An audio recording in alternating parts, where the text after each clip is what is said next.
আসসালামু আলাইকুম রাহমাতুল্লাহ। হ্যালো ভিউয়ার্স, ষষ্ঠ শ্রেণীর শিক্ষার্থী বন্ধুরা, আশা করি ভালো আছো। ম্যাথ এডুকেয়ার জোন অনলাইন শিক্ষা পরিবারের পক্ষ থেকে তোমাদের সবাইকে স্বাগতম। আজকে আমরা তোমাদের সামাজিক বিজ্ঞান বইয়ের তৃতীয় অধ্যায় থেকে আলোচনা শুরু করব। চলো আলোচনা শুরু করা যাক। দেখো, এখানে বলা আছে তৃতীয় অধ্যায় বাংলাদেশের সংস্কৃতি ও সমাজ। এই সংস্কৃতি ও সমাজ নিয়ে আমরা আলোচনা করব। আলোচনা শুরু করা যাক। সৃষ্টির শুরু থেকেই মানুষ প্রকৃতি ও পরিবেশকে কাজে লাগিয়ে নিজের প্রয়োজন মিটিয়েছে। কি করছে? সৃষ্টির শুরু থেকেই, মানে পৃথিবীর জন্মলগ্ন থেকেই মানুষ প্রকৃতি পরিবেশকে কাজে লাগিয়ে নিজের প্রয়োজন মিটিয়েছে, যা আমরা এখনো করতেছি। এক টুকরো পাথর বা একটি গাছের ডালও হয়ে উঠেছিল হিংস্র পশুর হাত থেকে নিজেকে বাঁচানোর হাতিয়ার। ঠিক আছে, মানে বলছে যে এক সময় ছিল যে একটা পাথর অথবা একটা গাছের ডাল হয়ে উঠেছিল কি হিংস্র পশুর হাত থেকে নিজেকে বাঁচানোর হাতিয়ার। এখন যেরকম অস্ত্র, দেখো আগে এরকম অস্ত্র ছিল না, শুধু পাথর ছিল অথবা গাছের ডাল দিয়ে হিংস্র পশুর হাত থেকে নিজেকে রক্ষা করতে হয়েছে। এখন তো হিংস্র পশু পাখি তেমন পায় না, কিন্তু আগে এগুলো অ্যাভেলেবেল ছিল। ঠিক আছে, প্রকৃতিকে এমনইভাবে কাজে লাগানোর ক্ষমতা মানুষকে দিয়েছে সংস্কৃতি, যা অদ্যাবধি চলমান রয়েছে। এই যে প্রকৃতিকে নানাভাবে কাজে লাগানোর ক্ষমতা মানুষকে দিয়েছে কে? সংস্কৃতি, যা অদ্যাবধি মানে কি বর্তমানেও এখনো এই প্রক্রিয়া চলমান আছে। যে আমরা বিভিন্ন কারণে এই যে গাছের ডাল পাথর ব্যবহার করে থাকি হাতিয়ার হিসেবে। মানুষ বুঝতে পারলো সমাজবদ্ধ হয়ে একত্রে থাকলে টিকে থাকার এই লড়াই আরো সুদৃঢ় হবে। মানুষ কি বুঝতে পারলো যে মানুষ সমাজবদ্ধ হয়ে একেবারে একসাথে বসবাস করে, তারে এই ধরনের লড়াইগুলো কি আরো সুদৃঢ় হবে। তাই সমাজকে সংগঠিত করার উদ্দেশ্যে তৈরি হয় নানা নিয়ম কানুন, যা ধীরে ধীরে অর্থনীতি, রাজনীতি, ধর্ম, শিক্ষা ইত্যাদিতে রূপ নিল। এই যে আস্তে আস্তে সমাজের পরিবর্তন হয়, সেখানে নিয়ম কানুন যা ধীরে ধীরে অর্থনীতি, রাজনীতি, ধর্ম, শিক্ষা ইত্যাদি রূপ নিয়েছে। আজকে দেখি আমাদের অর্থনীতি বলি, রাজনীতি বলি, ধর্ম বলি, শিক্ষা বলি, এগুলো তো এরকম ছিল না। আগে মানুষ যাযাবরের মতো বসবাস করতো।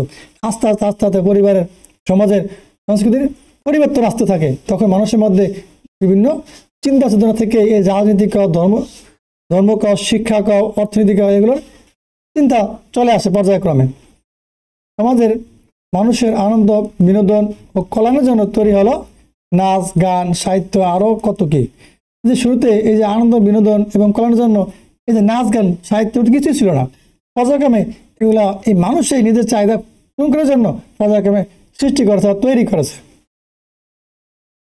ফলে রচিত হলো সংস্কৃতির বস্তুগত ও অবস্তুগত রূপ। দেখো, এখানে প্রশ্ন আসতে পারে যে সংস্কৃতির বস্তুগত অবস্তুগত রূপের কয়েকটা নাম লিখতে বলতে পারে, যে বস্তুগত রূপ কোনগুলো, অবস্তুগত রূপ কোনগুলা। আর পর্যায়ক্রমে আজকের আলোচনার মধ্যে পর্যায়ক্রমে শিখবে এগুলা। ঠিক আছে, দেখো এখানে প্রশ্ন আছে যে বলছে কি এই অধ্যায়ে শেষে আমরা কি শিখবা। এখানে রিডিং পড়ে নিবা।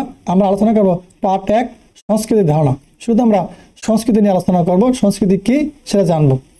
সংস্কৃতি আসলে মানুষের জীবনধারা। সংস্কৃতি কি? চমৎকার প্রশ্ন এখানে আছে। সংস্কৃতি মানুষের জীবন ধারা। ঠিক আছে, সংস্কৃতির মাধ্যমে মানুষের জীবনযাপনের প্রতিচ্ছবি প্রকাশ পায়। কি প্রকাশ পায়? এই যে সংস্কৃতির মাধ্যমে মানুষের জীবনযাপনের প্রতিচ্ছবি প্রকাশ পায়। ঠিক আছে, মানুষ তার অস্তিত্ব রক্ষার জন্য সমাজ জীবনে কোনো উদ্দেশ্য সাধনের লক্ষ্যে যা কিছু চিন্তা ও কর্ম করে তাই তার সংস্কৃতি। ঠিক আছে, সংস্কৃতি কি? মানুষ তার অস্তিত্ব রক্ষার জন্য সমাজ জীবনে কোনো উদ্দেশ্য সাধনের লক্ষ্যে যা কিছু চিন্তা কর্ম করে তাই তার সংস্কৃতি। ঠিক আছে, যেমন বেঁচে থাকার জন্য মানুষ খাদ্য গ্রহণ করে, সেই খাদ্যকে যখন বিভিন্ন প্রণালীতে রান্না করে এবং সুন্দরভাবে সাজিয়ে পরিবেশন করে, তখন সেটা হয়ে যায় মানুষের সংস্কৃতি। চিন্তা করছো কি বলছে? মানুষ বেঁচে থাকার জন্য খাদ্য গ্রহণ করে, ঠিক আছে, খাদ্য গ্রহণ করে, আমরাও করি। সেই খাদ্যকে যখন বিভিন্ন প্রণালীতে রান্না করে এবং সুন্দরভাবে সাজিয়ে পরিবেশন করে, তখন সেটা হয়ে যায় মানুষের সংস্কৃতি। ঠিক আছে, এই যে এগুলো তো সংস্কৃতি কেমন পর্যায়ক্রমে আসছে। খাদ্য কীভাবে, ধান কীভাবে বপন করে, বীজ থেকে ধান হয়, ধান গাছ থেকে চারা, চারা থেকে আবার গাছ হয়, গাছ থেকে ধান হয়, আবার আমরা কাটি, সিদ্ধ করি, শুকাই, চাল তৈরি হয়, সেগুলো পাক করে বিভিন্নভাবে আমরা খাই। এগুলো কিন্তু সংস্কৃতি পর্যায়ক্রমে চলে আসছে।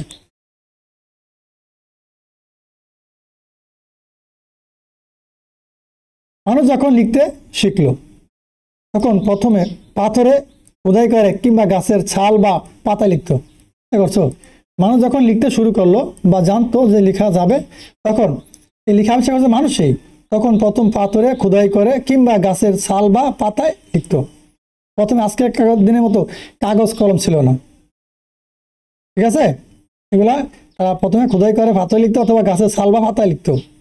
তারপর যখন কাগজ আবিষ্কার করলো তখন কালিতে পাখির পালক ডুবিয়ে লিখতো।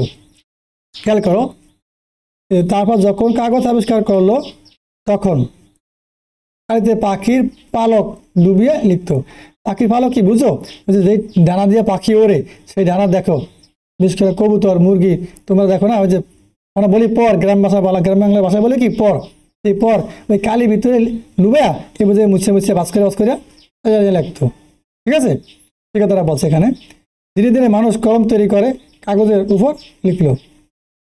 এই পর্যায়ক্রমে মানুষ কি পরিবর্তন হতে শিখলো আর কি। এরপর মানুষ টাইপরাইটার আবিষ্কার করে, তার মাধ্যমে লেখা শুরু করলো। এই যে টাইপরাইটার কোনটা, যে আমরা বর্তমানে কম্পিউটার লিখি না, এই কম্পিউটারের এটা একটা টাইপরাইটার। আলাদাভাবে টাইপরাইটার মেশিন আছে বিভিন্ন বিশ্ববিদ্যালয়তে, ছিল আগে, এখনো আছে হালকা পাতলা, কিন্তু কমে গেছে। সর্বশেষ মানুষ কম্পিউটার আবিষ্কার করলো। আগে ছিল টাইপরাইটার, বর্তমানে কি সর্বশেষ মানুষ কম্পিউটার আবিষ্কার করলো। এখন টাইপরাইটার কাজ কম্পিউটারে ভালোভাবে করা যায়, এই জন্য কি কম্পিউটারের প্রতি নির্ভরশীল হয়ে পড়ছে মানুষ। এখন পৃথিবীর বহু মানুষ এই কম্পিউটারে লেখে। এই যে লেখার বিভিন্ন মাধ্যমে মানুষ তৈরি করলো, এর সমষ্টি সংস্কৃতির একটি অংশ, ঠিক আছে। চিন্তা করছো, কাজ আমাদের জীবনযাত্রার ধরনে হলো আমাদের সংস্কৃতি ব্যাখ্যা করো। এই যে পাঠ আলোচনা করলাম, কি বুঝছো, কি পড়ছো, যা আলোচনা করছো, যা বুঝছো, একবার রিডিং করার পর তোমার মনোযোগ সহকারে এখানে 1 পেজে 2 পেজে লিখে দেওয়া, তাহলে তোমাদের প্রশ্নের উত্তরটা হয়ে যাবে, মুখস্থ করার কিচ্ছু নেই, ঠিক আছে। তারপর পর্যায়ক্রমে আমরা এই সমস্ত কাজের সমাধান আলাদা ভিডিওর মাধ্যমে তোমাদেরকে শিখিয়ে দেব। পাঠ দিয়ে কি বলছে দেখো, বাংলাদেশের সংস্কৃতির উপাদান। হ্যাঁ, সংস্কৃতির উপাদান কি খেয়াল রাখতে হবে, বাংলাদেশের সংস্কৃতির কিছু কিছু উপাদান আমরা খালি চোখে দেখতে পারি, ধরতে পারি, আবার এদেশের সংস্কৃতির অনেক উপাদানই আমরা দেখতে পাই না, ধরতেও পারি না। যেমন খেয়াল করো, বাংলাদেশের মানুষের তৈরি ঘরবাড়ি আমরা দেখতে পাই, কিন্তু এগুলো তৈরির জ্ঞান ও কৌশল দেখা যায় না। যে আমরা বাংলাদেশের মানুষ যে ঘরবাড়ি তৈরি করে সেটা আমরা দেখতে পাই, কিন্তু এই যে জ্ঞান কিছু কৌশল আছে সেগুলো আমরা দেখতে পাই না, সেটা তারা বলছে।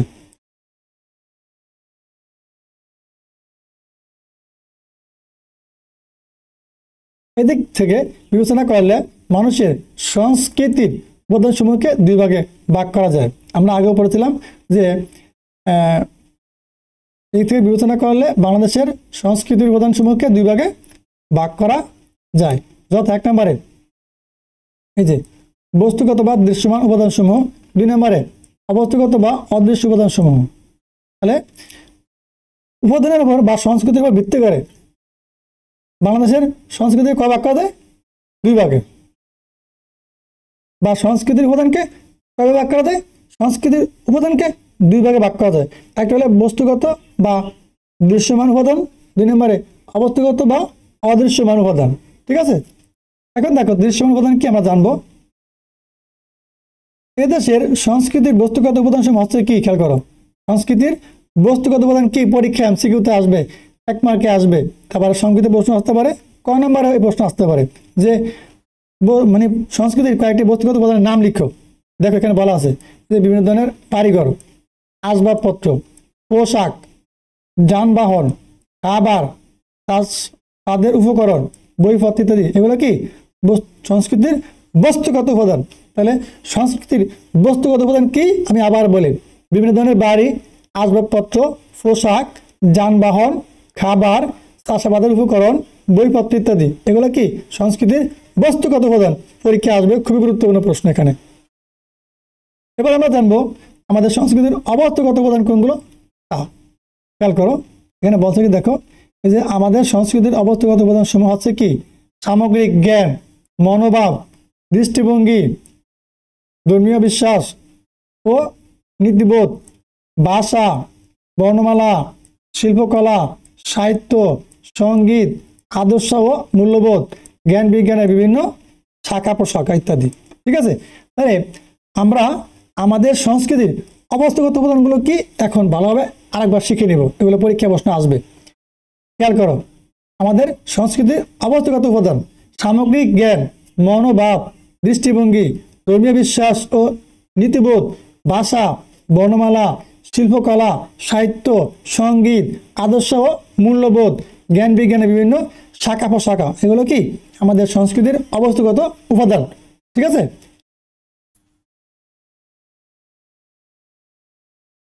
আমাদের দেশের মানুষ নিজস্ব প্রয়োজনে বস্তুগত সংস্কৃতির উপাদানসমূহ সৃষ্টি করেছে। এগুলো মানুষ নিজের প্রয়োজনেই বস্তুগত সম্পদ উপাদানসমূহ সৃষ্টি করেছে, যেমন ঘর বাড়ি নিজের চাহিদা মেটানোর জন্য আমরা সৃষ্টি করেছি। এগুলা এসব উপাদান শত বছর ধরে টিকে থাকতে পারে। যেমন আমরা জাদুঘরে গেলে এমন অনেক জিনিস দেখতে পাই যেগুলো শত বছরের পুরনো। এখন আমরা বলতে পারো যে স্যার জাদুঘর কি? খেয়াল করো, এই যে জাদুঘর হলো আমাদের এই যে এই যে সমাজের সংস্কৃতি পুরনো ঐতিহ্য এই জাদুঘরে সংরক্ষণ করে এক জায়গায় রাখা আছে। সেখানে আমরা মাঝে মাঝে ঘুরতে গেলে দেখতে পারি, যেখানে এগুলো রাখা আছে সেটাকে বলে জাদুঘর। মানে পুরনো ঐতিহ্য ওখানে রাখা হয়, এগুলো মানুষে ঘুরে ঘুরে দেখে, এগুলো বলা হয় জাদুঘর। ঠিক আছে, সেগুলো দেখে আমরা বাংলাদেশের সে সময়ের মানুষ ও তাদের সংস্কৃতি সম্পর্কে ধারণা করতে পারি। বাংলাদেশের সংস্কৃতির বস্তুগত ও অবস্থাগত উপাদানসমূহ কোনোভাবেই পরস্পর থেকে বিচ্ছিন্ন নয়, কেননা সংস্কৃতির বস্তুগত উপাদানসমূহের মধ্য দিয়ে সংস্কৃতির অবস্থাগত উপাদানসমূহের পরিচয় পাওয়া যায়। ঠিক আছে, সংস্কৃতির বস্তুগত উপাদান যদি না থাকতো তাহলে আমরা অবস্থাগত উপাদান জানতে পারতাম না। সংস্কৃতির বলছে যে বস্তুগত উপাদানসমূহের মধ্যে দিয়েই সংস্কৃতির অবস্থাগত উপাদানসমূহের পরিচয় পাওয়া যায়। যেমন নকশিকাঁথা বাংলাদেশের সংস্কৃতির একটি বস্তুগত উপাদান। নকশিকাঁথা কি বাংলাদেশের সংস্কৃতির একটি বস্তুগত উপাদান? প্রশ্ন আসবে, নকশিকাঁথা কি? নকশিকাঁথা বাংলাদেশের সংস্কৃতির একটি বস্তুগত উপাদান। ঠিক আছে, এর মধ্যে যখন ফুল, পাতা, হাতি, ঘোড়া বা অন্য কোনো দৃশ্য সেলাই করা হয় তখন তা হয়ে ওঠে এদেশের নারী মনের চিন্তার বহিঃপ্রকাশ। বাংলাদেশের সংস্কৃতির উপাদানগুলোর একটি পরিবর্তনে অন্যগুলোর পরিবর্তন হয়। যেমন বাংলাদেশের সংস্কৃতিতে শাড়ি একটি উপাদান। বাংলাদেশের সংস্কৃতিতে শাড়ি একটি উপাদান। প্রযুক্তির পরিবর্তনে শাড়ির রং ও ডিজাইনে পরিবর্তন এসেছে, শাড়ি পরার ধরনেও পরিবর্তন এসেছে। এই যে মানে আগে তো আমরা যেগুলো হাতে কাটতো, এখন বিভিন্ন শাড়ির ডিজাইন, রং এই যে প্রযুক্তি ব্যবহার করে করা হয়, যেটা আমরা বলি ডিজিটাল প্রযুক্তি বা তথ্য প্রযুক্তি। ঠিক আছে, এই জন্য কি এখন শাড়ি পরার ধরনও পরিবর্তন হয়ে গেছে এই বিভিন্ন ধরনের প্রযুক্তির পরিবর্তনের বা ছোঁয়ার কারণে। ঠিক আছে, দেখো একটা কাজ আছে, বাংলাদেশের সংস্কৃতির বস্তুগত অবস্থাগত উপাদানের তালিকা প্রস্তুত করো। এই যে রিডিং পড়লে তোমরা এখানে বস্তুগত উপাদান কোনগুলো, অবস্থাগত উপাদান কোনগুলো জানতে পারবা, আর একটা তালিকা তৈরি করার জন্য বলছে। আশা করি আজকের গল্প রিডিং পড়লে তোমরা সবগুলো লিখতে পারবা, নিজের মতো করে লেখা দেবা। ঠিক আছে, যদিও পর্যায়ক্রমে এই সমস্ত কাজের সমাধান আমরা আলাদা ভিডিওর মাধ্যমে তোমাদেরকে শিখিয়ে দেবো। তাহলে আজকে আলোচনা তৈরি ছিল, তোমরা চমৎকার ক্লাসটা শুরু শেষ পর্যন্ত মনোযোগ সহকারে দেখো, আশা করি ভালো লাগবে। ভালো থাকো, আর আমাদের ম্যাথ কি অর্জন ফেসবুক পেজ এবং এই সাথে থেকে তোমাদের সকল বিষয় খেলাধুলা এখান থেকে দেখে নাও। আল্লাহ হাফেজ।